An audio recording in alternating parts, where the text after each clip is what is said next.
Hey everyone, thanks for joining us on another week as we dialogue about questions you all have had. We thought we wanted you guys maybe to help us control the content and what we talk about.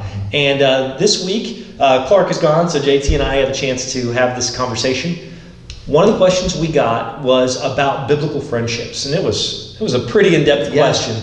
So we decided to kind of boil that question down to what is an overall biblical approach to friendships.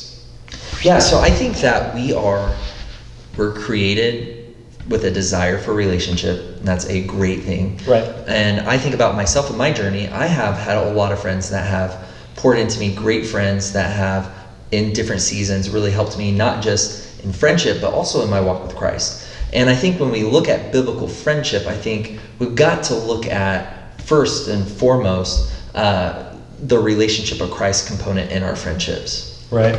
I think that we need to remember that our horizontal relationships, our relationships with each other, people, is rooted in our connection to God. So the way we often talk about that is our vertical relationship and our horizontal relationships are connected. Mm-hmm. And that goes right into the first and second greatest commandment. So when Jesus was asked, what's the greatest commandment? He said, love the Lord your God with all your heart, soul, and mind.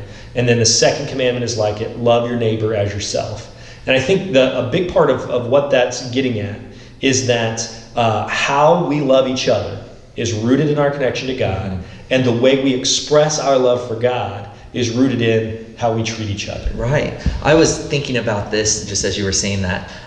In a lot of the weddings that I've done for young people, I come back to that greatest commandment and coming back to those two greatest. And I think about the marriage relationship. And I always encourage, especially in pre-marriage counseling, in the wedding itself, that your relationship should be pushing you towards a vertical relationship with God, and should be empowering you to, as a team, serve better together. So when you think about loving others well, I think our friendships are healthy whenever we are walking through friendships that push each other towards Christ together, but also have an open armedness to them. So we are good friends, and we're going to bring other people into our circle also, but you and I are still probably the closest friends in that circle. Mm-hmm. And that's not necessarily a bad thing. I think if you look at Jesus' model and how he did relationships, you've got the 12 disciples, but within the 12 disciples, you've got Peter, James, and John,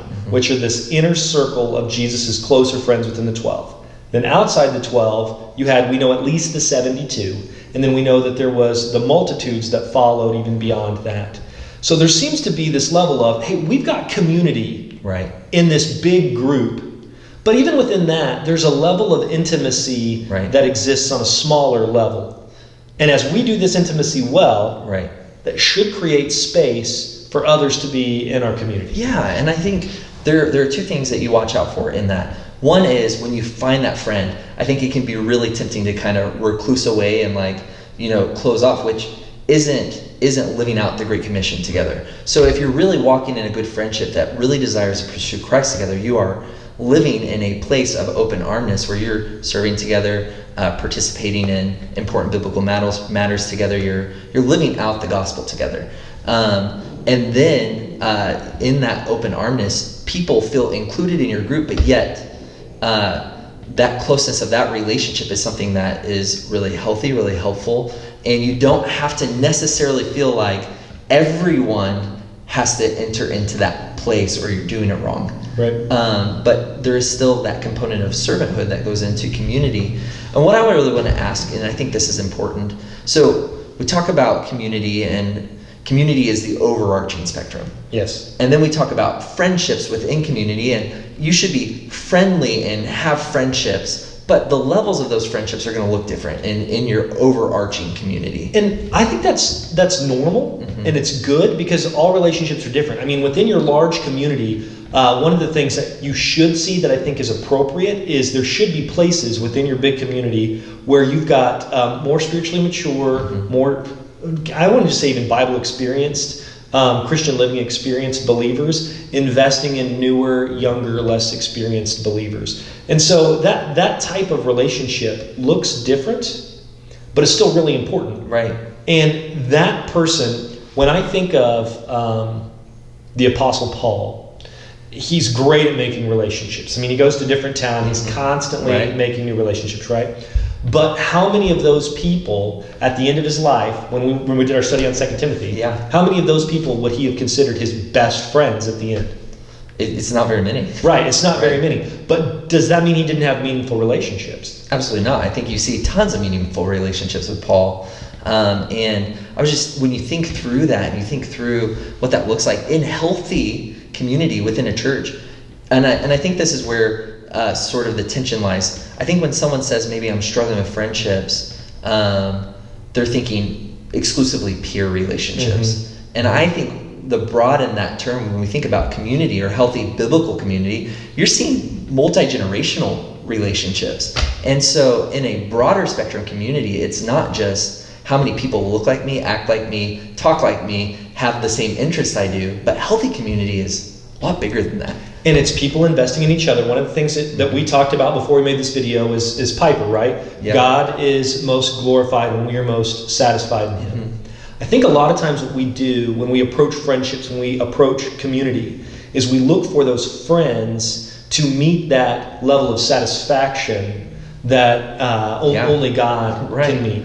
Right. And when that falls short, we then feel isolated, we feel alone. We don't value the other relationships we're in appropriately because we're counting on these horizontal relationships to meet a need only the vertical relationship can meet. Yeah, we've taken a good thing, which is community, and we made it the thing, which is then becomes idolatry. Right. And I think that's the danger, is whenever we're exclusively looking for people to meet a need that they can't.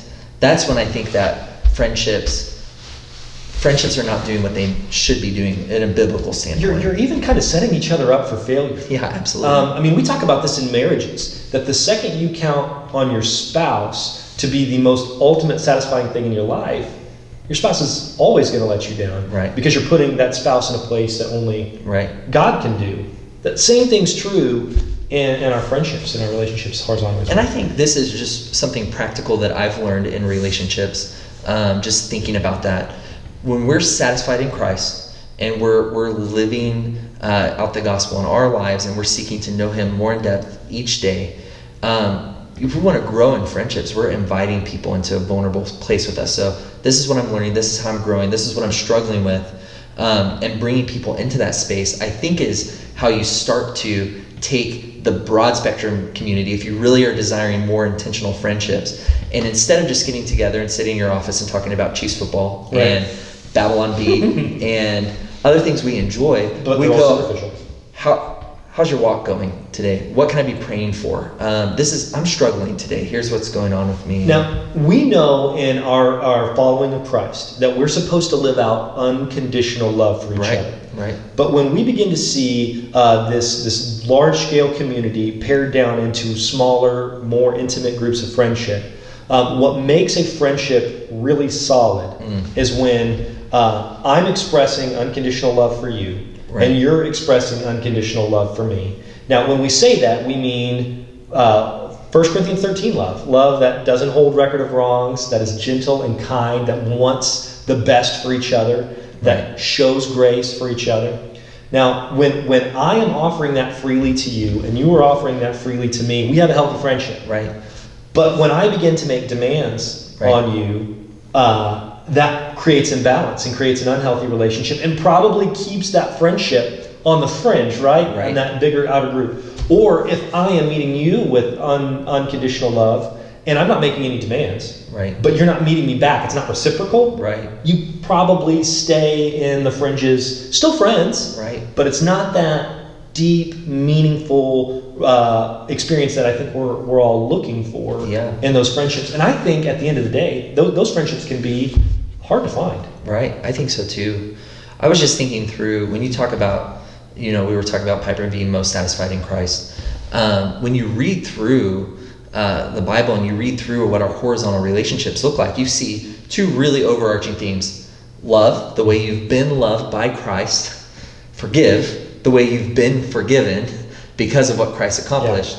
And I think when we think about friendships, those are the two first things I think of. And those relationships can be hard to find, but I think that if we get it in our mindset that because we're Christians, because of what Christ has done, we live in love and we live in forgiveness, I think we become more gracious with each other, more encouraging with one another. And what's interesting in that, though, is we don't pursue the virtues, we pursue Christ. Right.